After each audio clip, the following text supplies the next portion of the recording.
You got to love it here in the city. Our heart beats stronger.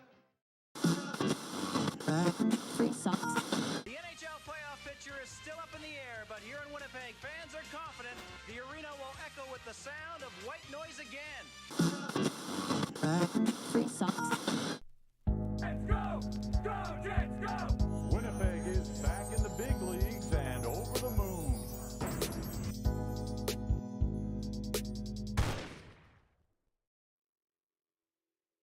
Welcome back to the landing strip, baby. Brought to you by From Financial, and I'm just excited to get into this one. What a vibe to be at the arena and watch a shit kicking like that of the Vancouver Canucks. A lot of good in this, and you know me. I want to see certain things. There's a lot I'm really liking about this new look middle six that provides me more optimism on where this can go. Big storyline today. I want to talk about that middle six. Obviously, Kyle Connor, natural hat trick and puts this game to bed before it even started. Absolutely incredible in the first period. We're gonna get to all of it tonight. But I gotta bring in my boy Mikey. Mikey, how you doing this evening? I got to tell you, Nick, I'm probably doing a hell of a lot better than the Vancouver Canucks and their fan base. Because holy shit, did the Jets just put it to them tonight? That was a lot of fun. That's the type of Winnipeg Jets game that we love to see. That we know that's in them, and man, I can't wait to see if we get some of these games come playoff time. Yeah, me as well. But hey, before we dive into anything else, especially after a game like that, how do we start this show? Come on here, let's get some Sack Squirtle going to bump up the vibes. And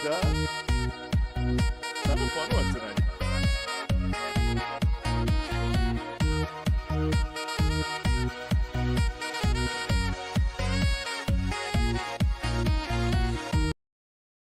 Hey, Mikey, low bar I'm hearing. Low bar humor from La Boss 19 there.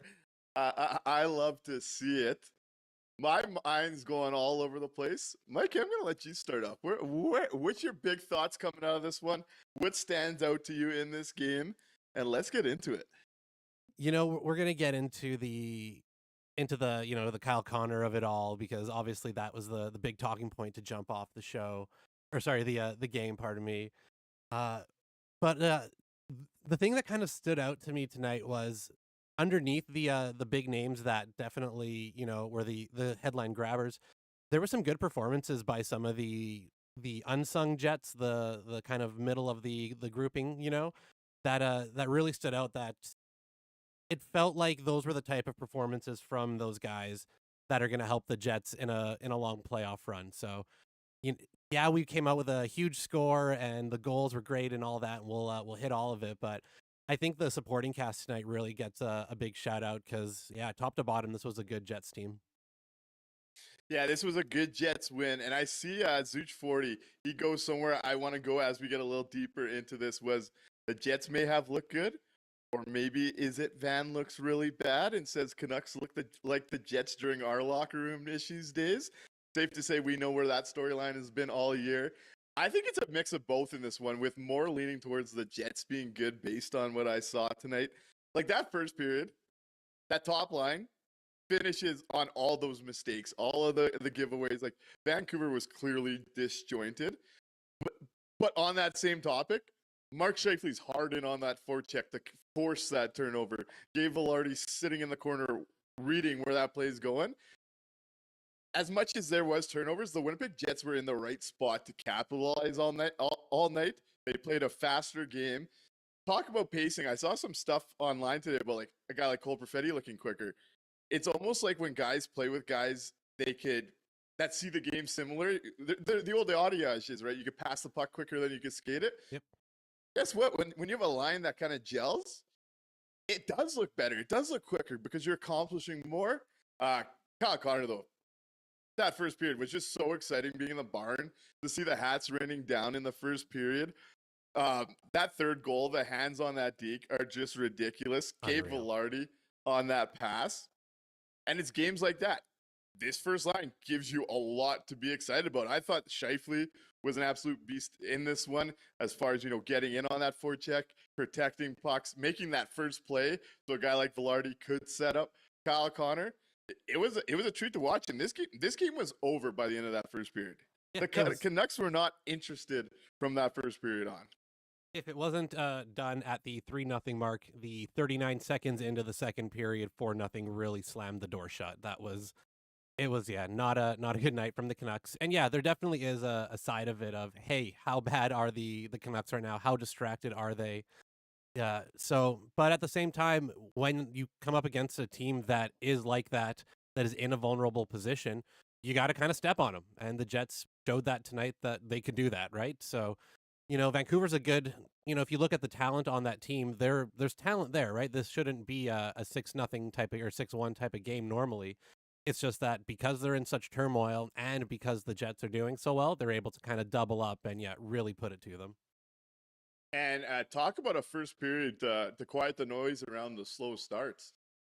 Yeah, absolutely, right? You That- can't get much of a faster start Awesome. than that. Absolutely could not complain about anything out of the gates there. And this was another game, like Connor Hellebuyck's a misplay away from probably adding another shutout to the old mantle, and we'll talk about that play a little later. Yeah, we'll get I there. see the chat's kind of fired up about that. We'll save that for later. But this was another really easy night on Connor Hellebuyck by the Winnipeg Jets defensively, and again, no secret who returned to the lineup, and everyone kind of falls into that right peg. Yep. Defensively, another gem from the Winnipeg Jets. Yeah, Against absolutely. a team with some high-end players to worry about. Though this was one of the tougher nights I've personally watched all of Hughes. My boy EP didn't really love his game tonight. Yeah. And did JT Miller play? I'm not so sure, honestly. Oh no, he played. He had a beautiful blind pass to Pionk in the first period. It was wonderful. He had a I know exactly which one you're talking about. Yeah, I know exactly what cross ice too, right? cross eyes. Yeah, he Yeah, was Jack jumping auditioning for a trade here to Winnipeg, I think is what was going on. He failed the audition in my eyes. Hey, we Yeah. got rid of a locker room cancer. We don't need another one. We don't need another one. We don't need another one. The vibes have been too good since the other one left. The big story for me coming out of this game though is the continued Garneal going back to that middle six and letting it marinate for another game. And it was another night I feel more confident with a lineup configuration. Like I said last show or the show before, I think until the Winnipeg Jets make additions at the deadline, there's two ways they can go to make a top nine that's contending level quality where you put in games like that. And it was either the split up the top line and you see a game like tonight, don't want to touch that, understand. So the other option was split up Nino and Lowry. I like the early returns on what both those guys look like with their new lines. Big time. I have Fallow really appreciating his role on this line the more I'm seeing it. Great on the forecheck. Him and Lowry really open up space for Nick Ehlers to skate, which we've seen. And as I've kind of talked about on this show, as I've been able to attend games in person more, I think Adam Lowry is a very, very underrated and good support center up the middle of the ice during transition. And what I found interesting about that line today is there was a couple times where Ehlers stretched, and when Ehlers gets ahead of the play, he's either going to cut to the middle, he's going to maybe dump it in and try and beat someone, or try and create waiting for someone. He actually trusted like Adam Lowry as the support guy behind him to give him a quick give and go so the defender had to react and Lowry would find him again. There's just some intricacies there that I'm really liking to see that benefit all three of those players in a way that makes a line more dangerous, but you can still trust it defensively. And then the Nino and Perfetti combination, really liking the early returns here. Yep. One thing with Nino that we both have talked about a lot, where he's arguably the sixth best forward in Winnipeg. He was traded for as like a 25-goal scorer. This guy's been a consistent top six driver in the NHL for some time. And he plays that grind game that we know like Perfetti likes to work off of. You know what I like to see from Nino Niederreiter? 7 shots on goal tonight playing with Cole Perfetti. Yeah. A guy like that, you want to talk about adding offense to this group? Yep. Instead of having Nino bang around at 2 rebounds and he's going to bury one occasionally, let's get this guy that's put 25 goals up on the board multiple seasons in this league a playmaker that works off of his game and allows him to get 7 shots a game. I really like where this middle six is going, and I want to see this marinate. Let's keep going here. This gives you more options as you go to the deadline. It gives you a tougher lineup to match up against. 3 good lines is better than 2, right? Like, just simple math. I really like what I see from that middle six tonight. So they asked Cole Perfetti in the post game what it's like playing with Nino Niederreiter, and he kind of echoed what you kind of said there.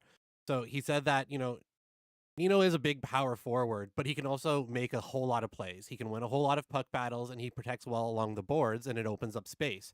He goes, so then I can complement that by forechecking, turning pucks over, and being in the right spot. I can bring playmaking and passing so that when he's in the O-zone and in the right spot, he can make that play. And I think that's exactly what we're seeing now. And they made sure to show it on the broadcast that when they were on the bench together, Nino was talking to Perfetti the entire time. They were communicating the whole way through, and it's starting to show. They're starting to gel. They're starting to find that chemistry. And yeah, if you've got a playmaker like Perfetti who thinks the game so well, he thinks it 2-3 steps ahead, and a guy like Nino who can just power his way through and win those puck battles, you've got a really nice combination of guys there. Yeah, and honestly, I haven't minded Kupari. I liked his first game a little more than this one on that line, but I do think he plays off it well enough that you can let it kind of marinate. Though, Yep. all of a sudden, if this continues to work, that C, you go find that C for the line, and you're talking about a top line and potentially 2 second type lines, depending what this all looks like as things go on. Of course, yeah. I just look at what we see from a group that's played at a deeper level that takes the 2 of your most important forwards in Nick Ehlers and Cole Perfetti's growth, and it wasn't going to happen together. It splits them apart, gives them both a line that so far is working for them. It makes me feel much better about where this thing can go.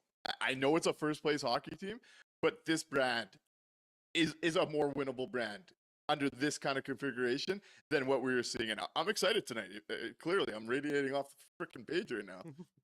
Yeah, this is, they've kind of fallen into the old, an injury kind of forces a lineup change that works better anyways.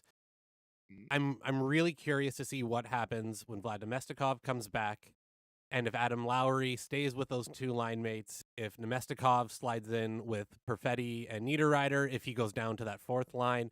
I'm real curious to see what's going to look like, because having Adam Lowry in that spot right now, it just works so much better, and it allows you to have Niederreiter and Perfetti have this this new budding connection going. I think that's the way to go with it. I'm curious to see what happens when Vlad comes back and they've got more options in that spot, because if you can just go out and get a centerman for Nino and Perfetti that can play with them there, you're looking at essentially 2 second lines that you can roll out there and just be a matchup nightmare for opposing teams.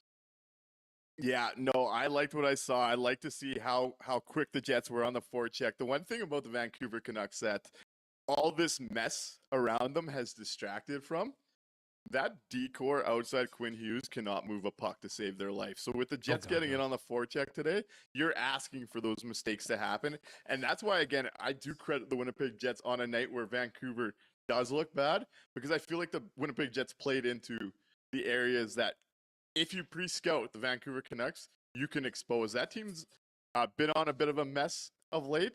And outside of the 2 big stars, that's a big reason for it. Do you want to know how bad they are with Quinn Hughes as opposed without coming into the game tonight? Their 5-on-5 goal differential with Quinn Hughes +18. Without Quinn Hughes, -12. And this was a night that I even felt he struggled, so that you're in for a tough night in Vancouver. Yeah, he wasn't that great tonight anyways, and at that point, you've got nobody on the back end. So, and we saw that, right? They put up 6 on the Canucks. That's not shout out to that Canucks goalie, Kevin Lankinen there. Man, that poor guy he held on for every dear moment, because they were not helping him much out there, and he had a couple pretty good saves. I gotta say, I was not big on his game tonight either. I thought he really let them down. I thought there were some stinkers. I like what Kevin Kowalczyk has to say about him over on YouTube. Lankinen ? More like let 6 in. That's good. I like that. I love the play on words. It looks like over on Twitch, Choices TK agrees with what we're talking about with this new lineup configuration. Writes out that this is the best this team has looked this year, creating scoring chances up and down the lineup. How can Arniel go back to the lines they've been playing with? 3 more. Yeah, right. Let's go to the phone lines. Hi, caller. Thanks for holding. You're on the landing strip. What's your name? What would you like to talk about? Hey, fellas, just Raul phoning here. Just I couldn't watch the game in its entirety today, but I want you guys to say it with me.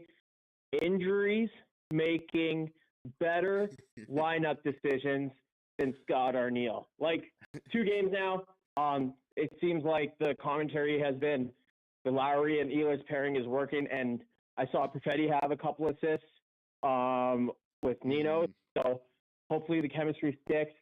I think they still possibly need another play driving center, but other than that, I just want to say, Nick, wishing you all the best on your operation, and hope you have a great recovery, man. Looking forward to when you come back, I guess. That's all I had for you guys. Bye.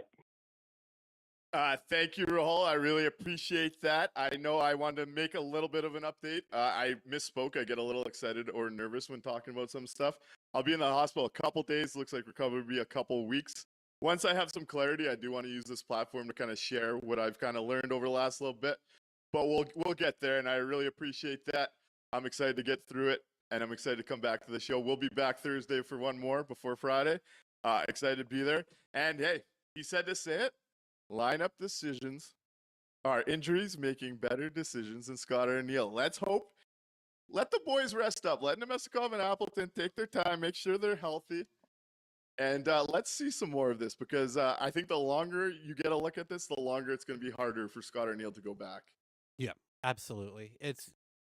You would be insane if you reverted this lineup back to the previous setup after actually finding success in the ways that they want success, right? Scott Arniel talks about, we want to be a team that plays with speed, that plays fast.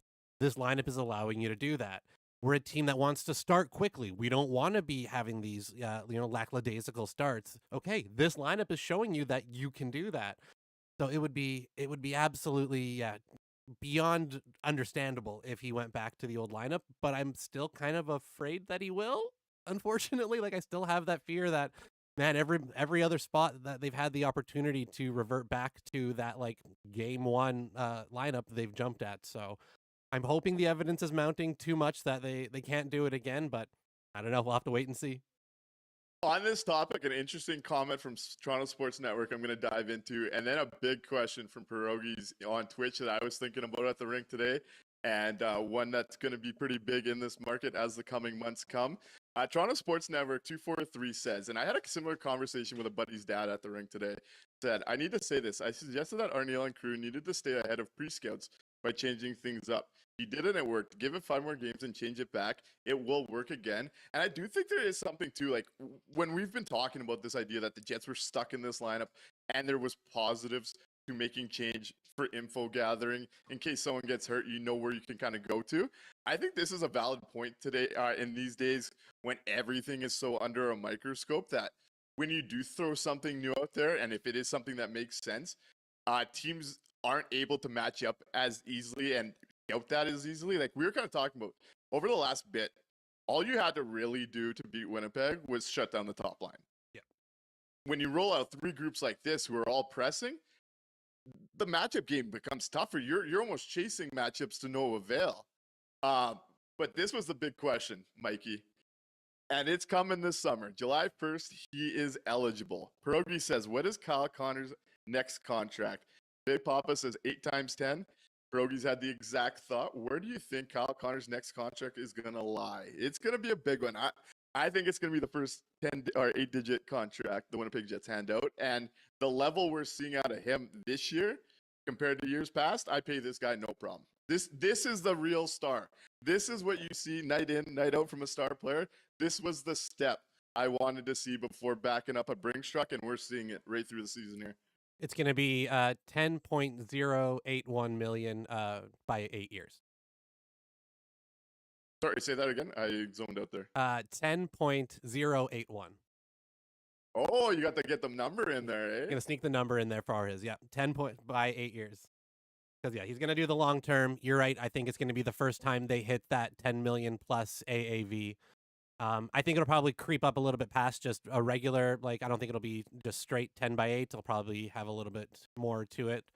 But I don't think it'll hit 11. So somewhere in that range. But yeah. I'm starting to think it's higher. You think so?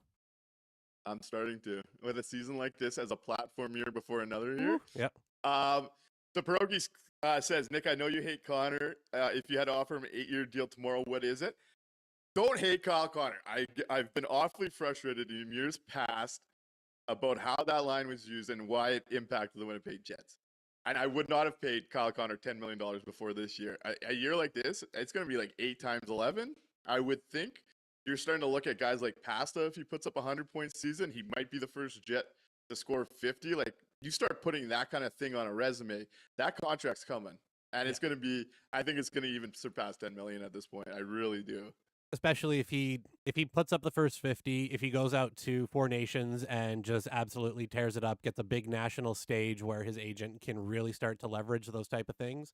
Yeah, it absolutely could start creeping up real high. Zuch was an interesting theory working with that 81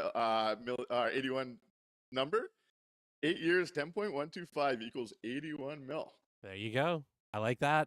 I could see that. Wouldn't hear a peep from me if this is the level we're seeing. This is a star. Forget the criticisms of year past, and I think those were still valid at the time. This is the step you wanted to see, and this is a step, honestly, that raises the Winnipeg Jets ceiling. Like I've talked about it a lot.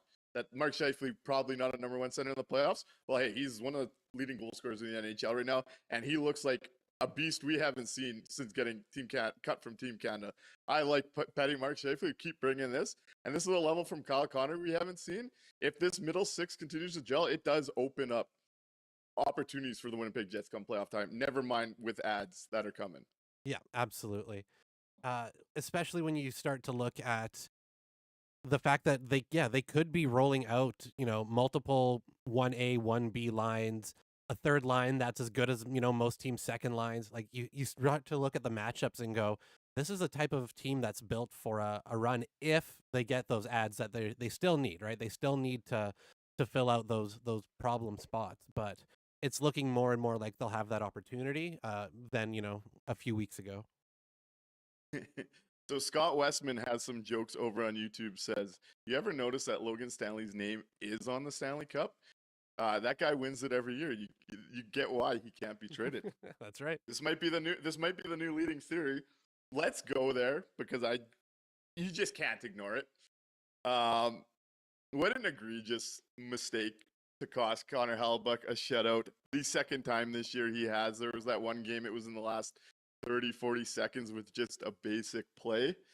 And that conversation we were having a couple weeks ago, and I'm in a complicated spot with it personally.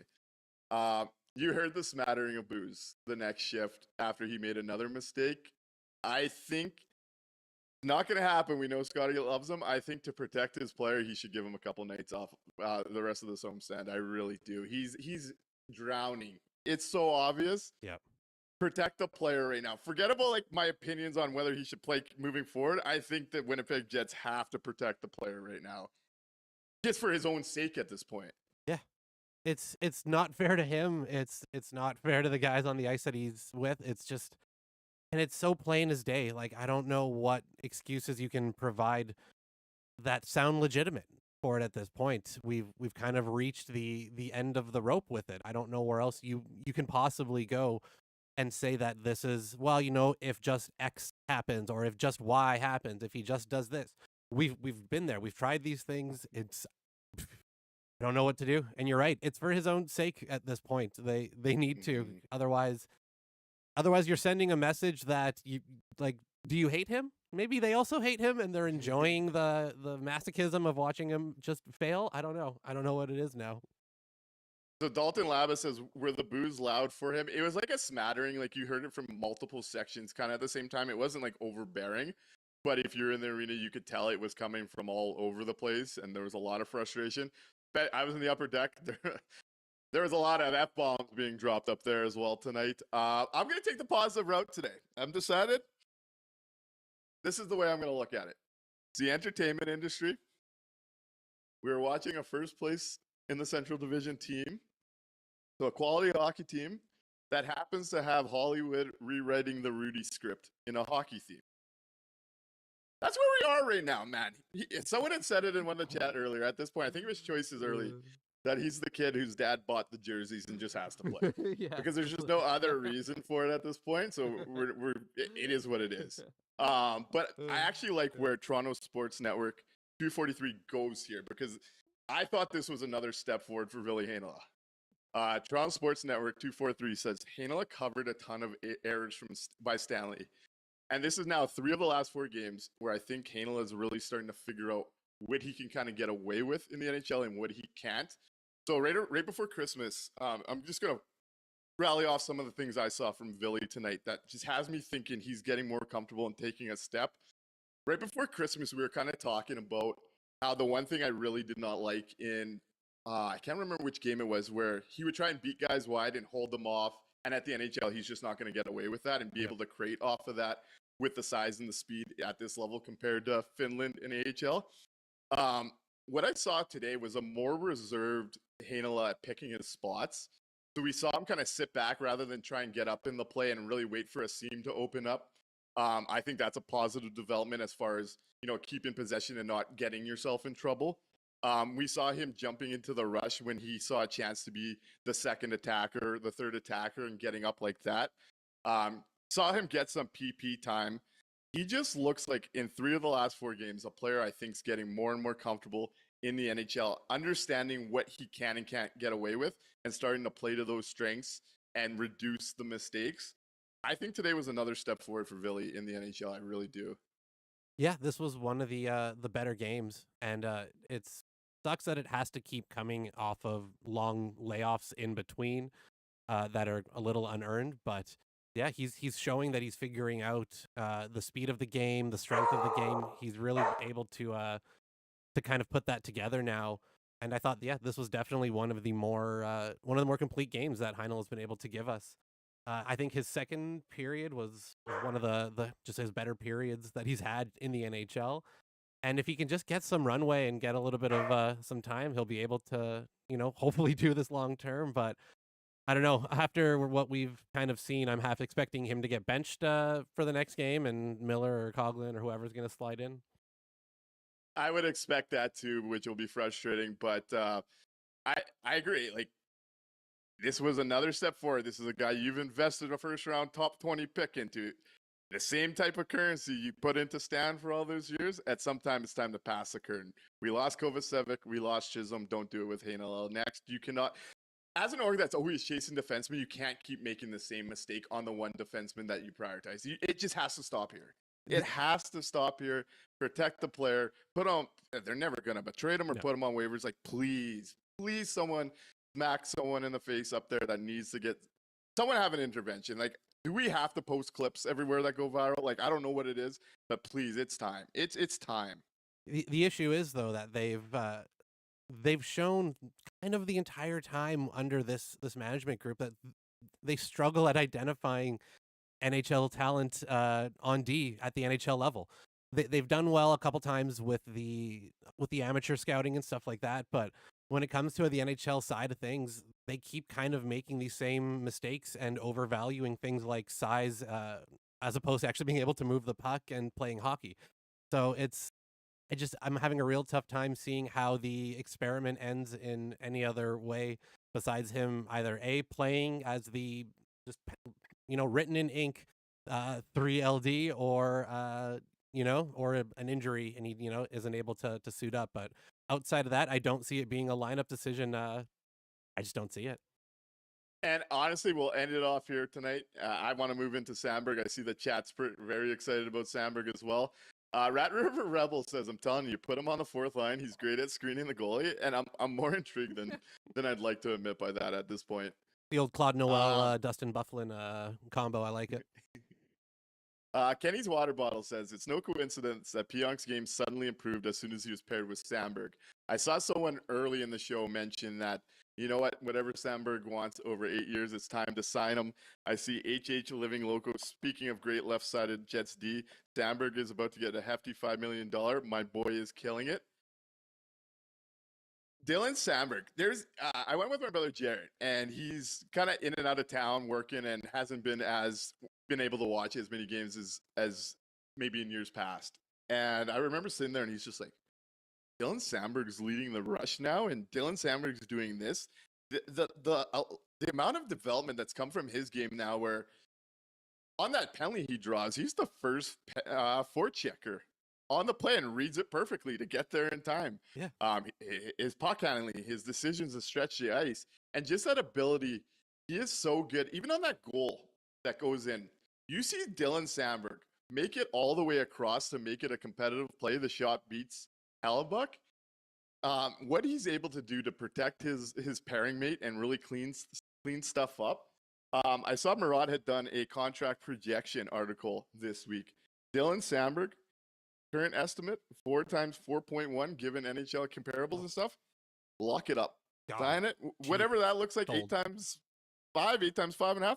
Get this Sold. guy signed. He's the real deal in the NHL as a modern shutdown defenseman. I've seen the difference within the last week alone. The Winnipeg Jets have 2 top pairing left-handed defensemen. Dylan Sandberg is that level of player, and it just continues to impress me. Just the team difference, just inserting that one guy back, it calms down the second pair and makes it legitimately usable again. I continue to like the strides out of Morrissey, and more so DeMello. We know Morrissey's been that guy. Yeah. And they just really need to figure out that third pair, because Sandberg has given them every opportunity to have a quality second pair since he's been healthy. Yeah, the difference in Pionk is really what you can pinpoint to show his impact on this decor.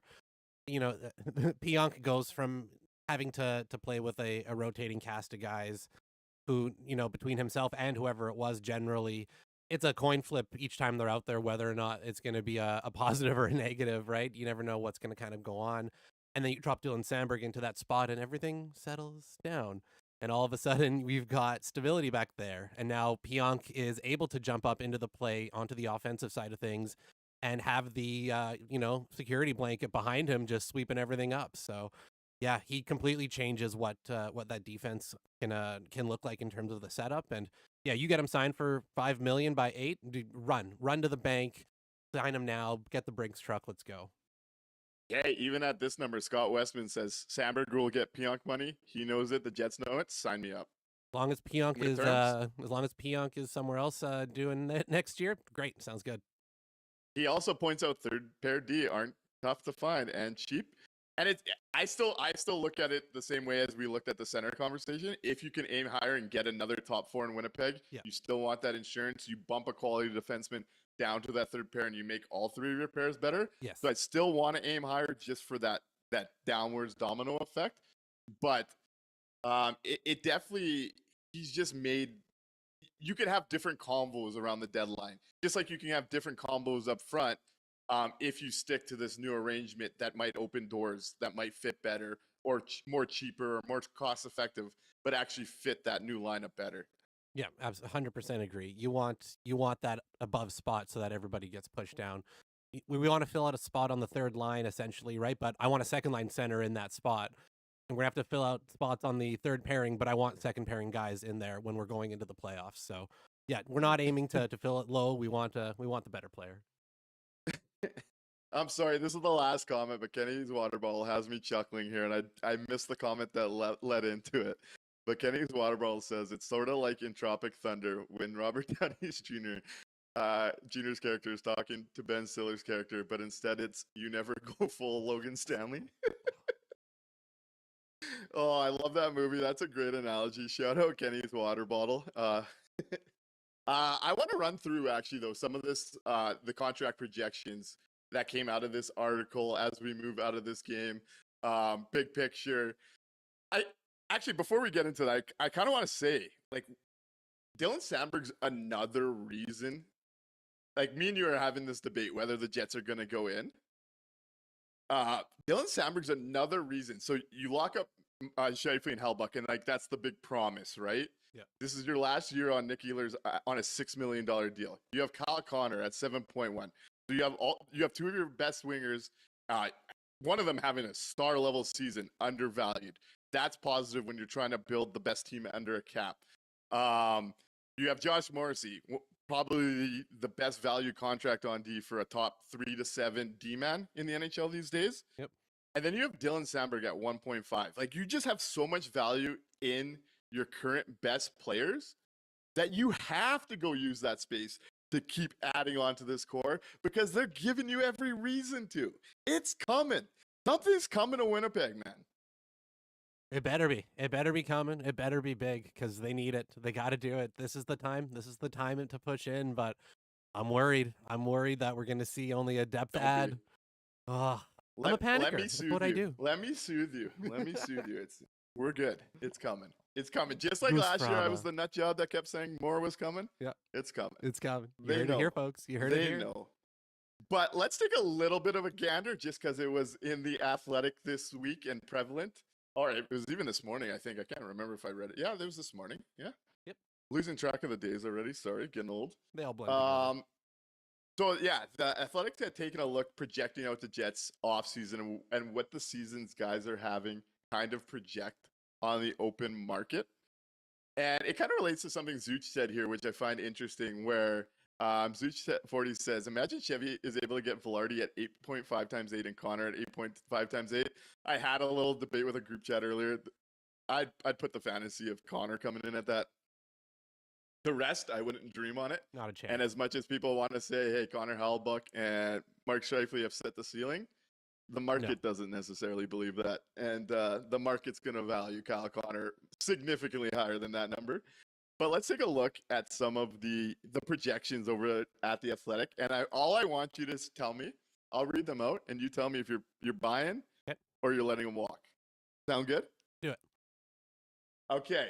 Of course, top of the list. Big offensive season, big points season. Neil Pionk. Current estimate, 5 times $7.8 million.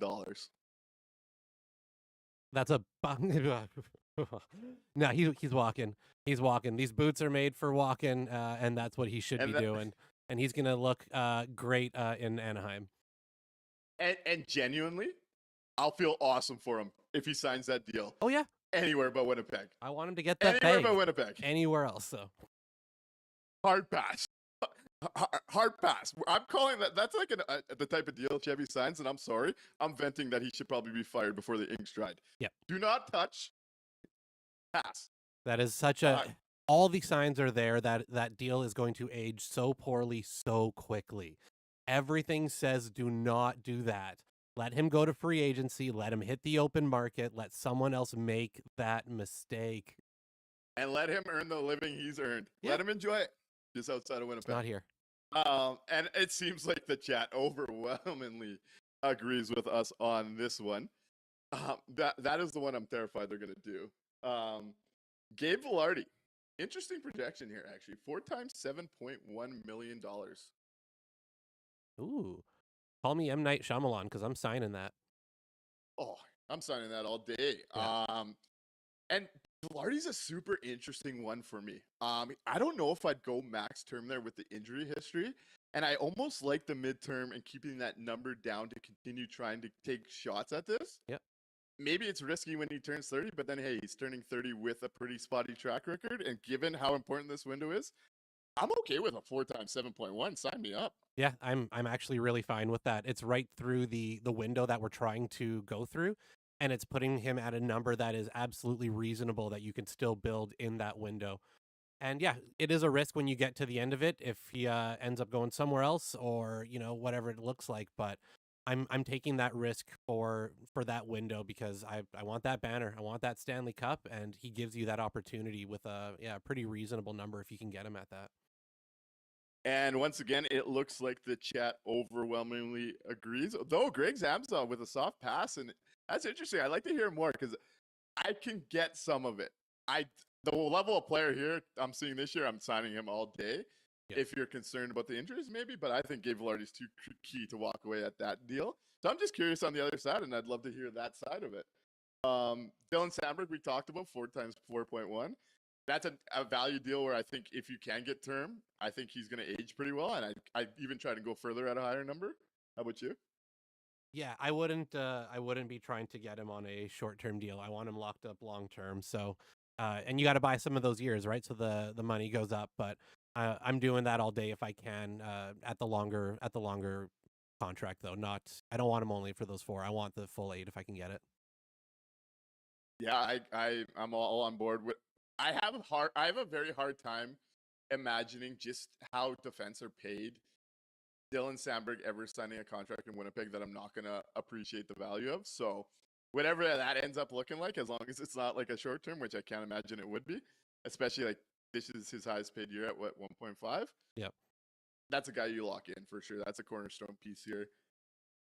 Vlad Nemestikov, 3 times $3.3 million for Vladdy. No, I'm letting Vlad go. Thank you. Pat on the back. You fucking man, that guy tries hard. He does. It's not like he doesn't care or he's lazy out there or whatever. But it's that money can be better spent somewhere else. I'm letting that one walk. Yeah, I'm definitely letting Vlad walk at that. The term and the money are a little high for me at his age, especially when you do know essentially his fit is in that bottom 6, and I think you could plug and play guys from within the org, maybe a Chibrikov as he develops, maybe it's a Lambert on an ELC playing a third line over a Vlad Nemestikov at that price. Vladdy's been a great foot soldier, obviously a valuable depth piece. But given his age and the term in that dollar figure, I'd also be out on that one. Big Nick Ehlers. The guy I still believe will be the first skilled player to walk out of Winnipeg. Ugh. 5 times $8.4 million. Are you signing or are you letting Nick Ehlers walk at that deal? Am I crazy if I say I'm signing that? 'Cause I'm I don't signing. know, actually. I think I'm signing that one, to be honest. I think I would take that bet on this version of Ehlers, especially if we've found a way to get him minutes and line mates that actually complement his game under this coaching staff. If it goes that way, I want to see how the rest of the season goes. But yeah, I don't know. I might be insane, but I think I'm signing that one, man. It's funny because And it's I'd only rather and the it's only shorter term 5. when it comes to Ehlers rather than the longer term, as I kind of talked about on one of the recent shows. Yep. I'm worried about when his feet go, the rest of the game goes. But also in this window, I do think Nick Ehlers is a very hard player for the Jets to replace, given their prospect pool. Yep. That number is pretty close to the Hellbuck and Scheifele thing, and I do wonder if he's a player that they would want to go to that number for. I still think like 7.5 to 7.75, maybe touches 8. 5-year term I'm in. I'm a little leery on the number, I gotta say. A little leery. Sorry, and what was it again? 7 point. 8.4. Oh, 8.4. Did you say 8.4? Mm-hmm. Ooh. The 5 years is the nice part for The me. 5 years I like a lot. Sorry, I thought you said 7 something. 8.4 is a little bit high. Shit.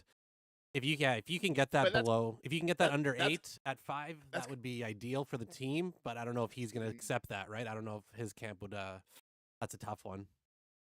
Yeah, the AV is higher than I'd like, but I guess maybe that's a trade-off for term Yep. at that age. That is a tougher one. I actually have some pause there. And I think Scott Westman says Nick will get more money elsewhere, and good for him. And I don't know if he'll get more money than 8.5 a year, but I do think I think there would be a team waiting to give him 7 years and maybe promise him a bigger role or more opportunity. he could be might easy. get the other 2 years somewhere else. But I think 5 years here would be set. I'm not really that worried about the wheels falling off, so to speak, in the next 5 years. Maybe closer towards the end of the contract in that 5th year, you might start to worry, but I still think he's got enough juice for the next 3 to 4 years to be effective enough to help us go deep in the playoffs. Yeah, no, and that's fair, and it's one of those tougher ones because if you're trying to win in this smaller window, you almost have to do it just because you can't replace him internally. Yep. But it exactly. is one that, even as a Nick Ehlers fan, I am leery just because I do wonder when those feet will go or when those legs will go, and I do worry about his game as he gets older. They don't have anybody that brings go for that. it. They just don't have anybody that brings his characteristics to the game at the moment. So it's Mhm. if they're gonna make the push now, it's a weird. it's a weird signal to say we're going to let this guy go who's such a central cog to the style of play that we want to have to be successful while we're in the middle of win now mode. Let's go with, and it was interesting because we were kind of going back and forth with it. The chat is really back and forth with it, from some people saying complete pass to others saying, hey, he's a unique talent. He makes teams have to defend you. And I can hear the cases both ways on this one. This is one that's just a little tougher for me to make a definitive thing. Let's go with, there's 4 more on the list, and then I'm going to surprise you with a number based on the question from earlier. Mason Appleton, 4 times 3.7 million. Chat, what do you think of 4 times 3.7 million for Mason Appleton? No, I'm out on that one. I'm way out on Apples at that price. Again, I think we can we can use that money in a way better way other spots. There are ways that you can replace him internally. We're seeing it right now. He hasn't played in the last little while, and the Jets have not missed him whatsoever. In fact, the lineup looks better without him taking up the spot that Alex Iafallo is currently occupying. So, unfortunately, for a guy that is, again, well loved in the organization, the management loves him. I'm sure the other players like him. He's been around quite a while, multiple times now. But unfortunately, it's not we don't have miscongeniality positions on the teams, which would be cool if we did. It'd be neat if there was a miscongeniality spot where the your captain to count against it or something. But until that comes into the next CBA, no, Apples is going to be gone for me.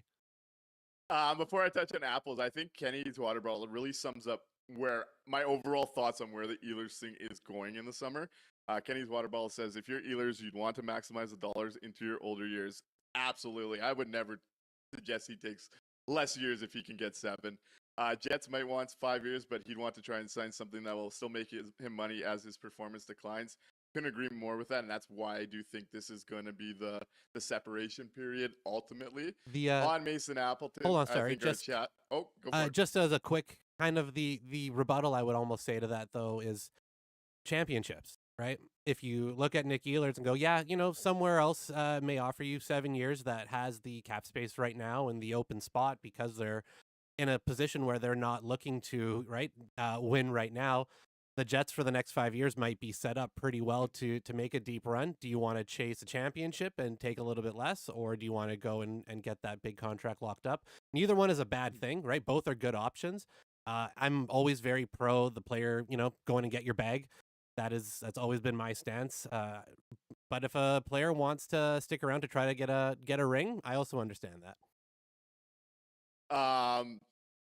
Yeah, no, for sure. The chat is killing me with the Apples replies. It's safe to say we all know his limitations, and 4 times 3.7 million is not the price. And I've seen some 900K and half-eaten chocolate brownies as an offer from Rain. Sold. Such 40 suggested $1 million. Yeah, a lot of hard passes in the chat, and I definitely agree with our audience on that one. Morgan Barron, 2 times 1.3 million. 2 times 1.3? Yeah. Can I give a I probably still don't. But if they do, I wouldn't be up in arms about it. But I'd probably still let him walk if I'd want him closer to league minimum, to be honest. Yeah, not for me either. But I imagine they do it kind of thing. Yeah, that just feels like one of those things where they reward a player that they like in the organization. But again, I'd want that number to be closer to league min. Rasmus Kupari, Cardio, our boy Cardio. Confidence. RFA. I'll sign this one, 1 year league minimum. Sold. Done. Sold. I'll even buy a jersey. Done. Done. Alex Iafallo, 3 times 2.5 milli this summer. Ooh. 3 by 2.5. You know what? I'll as long as we don't sign Barron, sure, I'll take that. I actually don't hate that, to be honest. For a guy that can really play like on your that. 4th line, your 3rd line, your 2nd line, and right through the window that we're in, yeah, I sign that one, to be honest. If AI actually is enjoying his time here, I would sign that deal. Yeah, I would say looking at this, Alex, I felt like it. The way I would look at this, obviously Barron and Kupari are RFAs. You're likely signing those deals and just having guys on the cheap at Yeah. the depth of your lineup. The way I would look at this if I'm the Winnipeg Jets this summer is I would look at Vlad Nemestikov, Alex Iafallo, and Mason Appleton and say I can only choose one. I can't afford to pay bottom six guys this kind of money. There's room for one. And looking at this and how I see the players, Alex Iafallo at times 2.5 signed me up. Yeah, absolutely. I've really come to once he got away from like the skill units and he's more in that role. I really like what Alex Iafallo brings to the game. You could trust him on the forecheck. Yep. As a coach, you know exactly what you're getting out of him defensively. A little bit of stone hands in the net front, but he does a lot of little things well that really help the guys on his line. As long as he's not overused, I think he's a quality player. And of those three, that's who I would give the money to personally. 100%. And as agree. Greg Zamzow points out, plays PP2 and PK2. Like I just see more value there at the cheaper rate in Alex Iafallo's game than the other two guys. Yeah, you have a utility player that can slide into any spot, in your middle to bottom six, and not look out of place. Still do all the little things right, and you can get him signed for under $3 million in your championship window. Hell yeah, you do that all day. Kenny's water bottle says, "Is that a pay cut for Iafallo?" Which it is. He's currently Yes. making $4 million. I would imagine a pay cut's coming for him regardless. Correct. I was kind of thinking before reading this article, he'd be in like the 2.75 to 3.25 range. Yep. So a little bit lower than I was even expecting. But hey, if you got him even on that 3x3, I think he fits the mold of where the Jets are trying to play. Yep. And I think he's still got a lot of game left there. Yep, totally agree. And last one for you. We were talking about earlier the Kyle Connor contracts. Let's say he hits 105 points. Let's say he hits 50 goals, both in range. Honestly, Jets could have 2 50-goal scorers this year with Mark Scheifele, where his game's gone. Would you sign your boy KFC 8 times $12 million?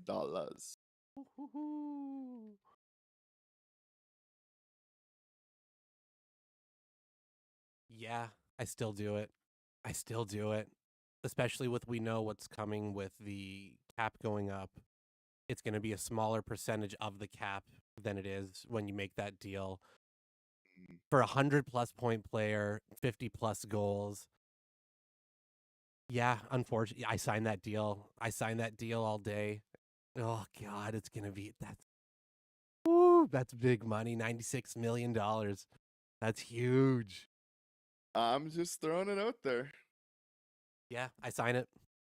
How about you? You need this year to be like the performance the rest of, or at least half of that contract. But also, like, you need the star power. He's also, I'm Yep. I don't have this confirmed, but I'm pretty sure the whole KFC in the rink is a corporate deal around the Jets and KFC, which brings value to the organization. Yep. And remember, the Gonna cap's go going down. up. That cap's going up. It's not going to be as cap- harsh as it is right now. Everybody talks about the Yeah. limits, right? Oh, you can't go above Scheifele. Oh, you can't go above Hellebuck. When It's those deals scary. were signed, the cap was lower. Those deals were a larger percentage of the cap.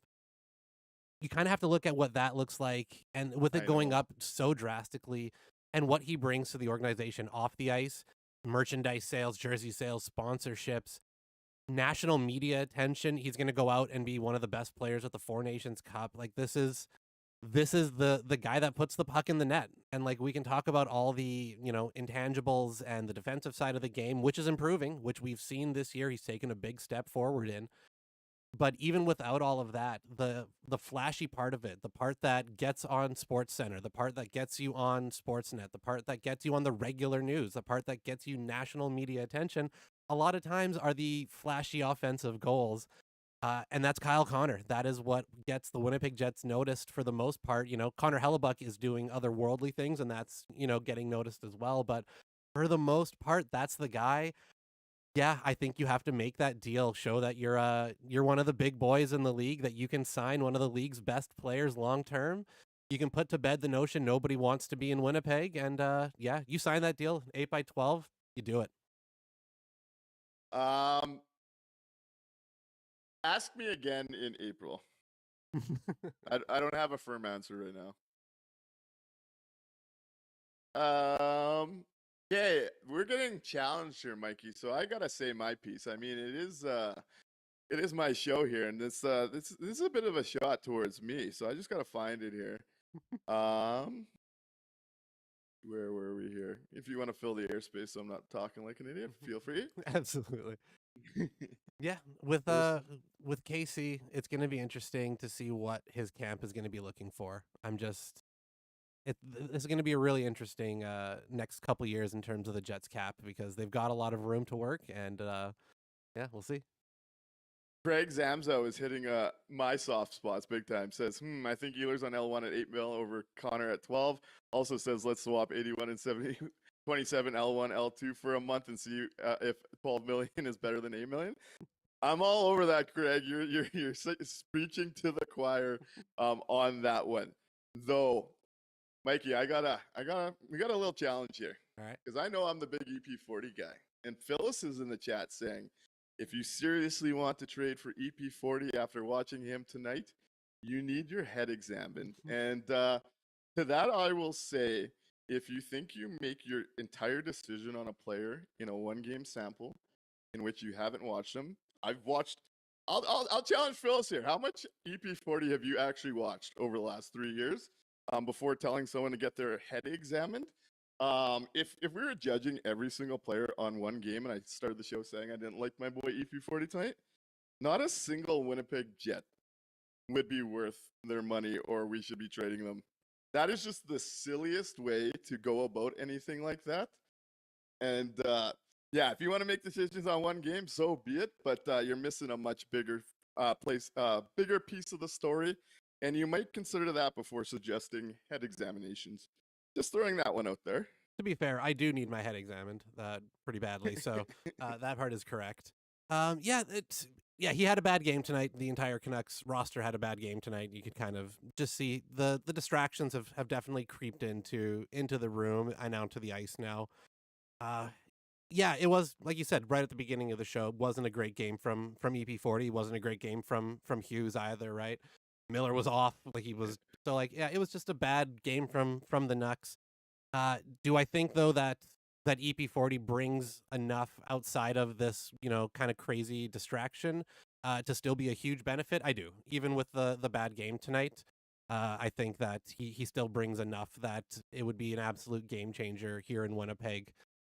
We've seen what it looks like firsthand in Winnipeg when the off ice problems start to get their way onto the ice, and it tanks the whole group. We've seen incredibly skilled and hardworking players look absolutely lost out there when these things are going on. So it happens. I'm definitely prone to overreaction theater. That is my favorite place to be for these games. I definitely go with the ups and the downs pretty hard. So I get where everybody's kind of coming from, but yeah, I still definitely make that trade if it comes up. HH Living Loco sums it up the best way. PD at his worst is still a career point per game player. We don't have anyone like that, and he's going to be a Selke finalist. We don't have anybody in that conversation. We'll leave that there for tonight.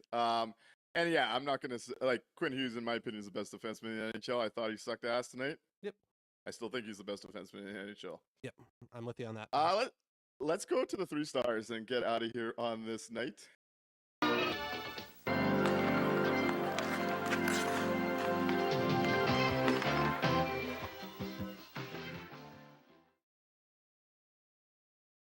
Right on. So for 3 stars, kind of a traditional 3 stars for me tonight. This game, again, because Vancouver didn't offer a whole hell of a lot of resistance to the Jets. They kind of just had their way with it. So I'm going 3rd star. He's taken a lot of flack in the weeks leading up to these last couple games. I've been a staunch defender of my boy up to this point. There's lots of talk of KFC. I'm going to go with CFP, Cole fucking Perfetti. I thought he had an absolute great game tonight on that line with Nino. He was involved offensively. He showed some real nice, offensive looks. He's creating space for Nino. He's getting chances for Nino. He drew a penalty tonight. I thought he was, his offensive game was great. So Cole fucking Perfetti, little redemption, real happy to see. Second star, I'm going to go good luck, Gabe. I'm going to say Gabe Velarde gets my second star with the hat trick of assists on the on the night tonight. So that was pretty cool. I love what Velarde brings to that top line and how it's completely changed the way that they operate. As Gabe Velarde goes, that line kind of goes, and it showed again tonight where, he wasn't the flashy one, but he kind of set it all up. So I'll throw second star to Gabe Velarde. First star has to be Kyle Connor. There's no question. The natural Hattie, second fastest one in Jets 2.0 history. He's the guy. He is the guy when it comes to scoring goals. And anybody who knows me knows that is my favorite thing in hockey. I fucking love goals. I love a goal scorer. That is always going to be my guy. And it's KFC all day tonight. So those guys get my 3 stars. Connor Hellebuck would have gotten 1, but the best player for the Canucks tonight was Logan Stanley, so he didn't get the shutout. So no 3 stars for Hellebuck. Phil, I see Phil's apologizing. Hey, don't worry about this. Forum is open for all discussions. I don't take anything to heart. I don't take anything as an insult. I want people to be able to come here, disagree with me and Mikey, share those opinions, and then let's have that back and forth. Oh, yeah. Whether in the chat or on the phone, there's no hard feelings here. No need for an apology. That's what this show is all about. We want to grow this and have different takes and be able to talk about different things. I just got to push back on the ones that I find a little bit out there at times. I got to say, Mikey, it really is boring when we agree on the 3 stars. So you had my 3. So I'm going to make a little slight adjustment on the third one. I'm going to give an honorable mention to Logan Stanley for a big assist in this one. I've got the Canucks on the board late. That was a huge moment. So we're going to give him an honorary mention in this one. Help Nils Hoglander break that 30-game goalless streak or whatever he's been on. Hey, great work. Actually, before we go, the one thing I took away from tonight, I think the Winnipeg Jets segment of fans that wanted to see Logan Stanley and Tyler Myers play together one day was onto something, but for all the wrong reasons. There was a segment that wanted the double 6-7 pairing because they could stretch their arms board to board and no one would get by them. Yep. I watched a comedy of errors between the two tonight in person where I was genuinely curious who was going to come out on top of this battle all night. Maybe they were in it for the Benny Hill entertainment music, but they might have been onto something. I caught that tonight. Third star, you went Perfetti. I was going to give it to him, but I'm going to give it to the line mate that I think helps Cole Perfetti work. 7 shots in this one. Want to see more of this duo. I think it unlocks more offense for the Winnipeg Jets, both from Cole Perfetti and Nino Niederreiter. El Nino gets the 3rd star for me on this night. You can't even argue about the top 2. Gabe Velarde directly sets up 2 of those Kyle Connor goals. Mark Scheifele's going to get ripped off in this conversation because I thought he was really great again. But Gabe Velarde, the passing, the playmaking, we know he's dangerous net front. Well, now we saw the playmaking on full display. Gabe Velarde, in my opinion, is the best player Kevin Cheveldayoff has ever traded for, and continues to show it with a big breakout season. And then he ended this game before it could even get started. Kyle Connor, natural hat trick, 4 points on the night. This was an undisputed at #1 star tonight. Shout out KFC, and shout out to our chat and callers. Appreciate you being here. We'll be back Thursday before a little break, but we'll be back. And I look forward to seeing you on Thursday. Right on, guys. You all know the drill. Tell 2 friends to tell 2 friends. Rate, review, and remember the landing script for your Winnipeg Jets postgame.